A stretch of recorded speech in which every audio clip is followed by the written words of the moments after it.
গিয়ে কাজগুলো সেরে নি। আরে কি আমার এক কানের দুল কোথায় গেল? কোথায় রাখলাম এত দামি দুলটা? ওই দুলটা হারিয়ে গেলে বান্টির বাবা আমাকে অনেক বকবে। কোথায় গেল দুলটা? আরে মা, কি হয়েছে? আরে আমার একটা দুল হারিয়ে গেছে। কি, দাঁড়াও, আমিও তোমাকে খুঁজতে সাহায্য করছি।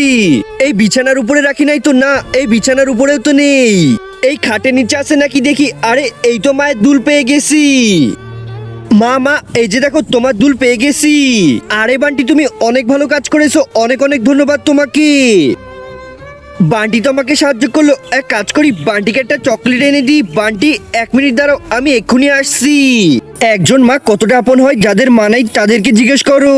তাই আজকে যারা মাকে ভালোবাসো তারা একটি লাইক আর একটি সাবস্ক্রাইব করে দাও। আর যদি না ভালোবাসো তাহলে এই ভিডিওটা থেকে দূরে থাকো। বান্টি, এই যে নাও, এই চকলেটটা তোমার। না না মা, আমার লাগবে না।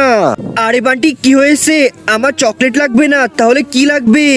তুমি শুধু আমাকে জড়িয়ে ধরো। ও আচ্ছা, এই যে নাও আমার লক্ষ্মী ছেলেটা, এই যে নাও তোমার চকলেট।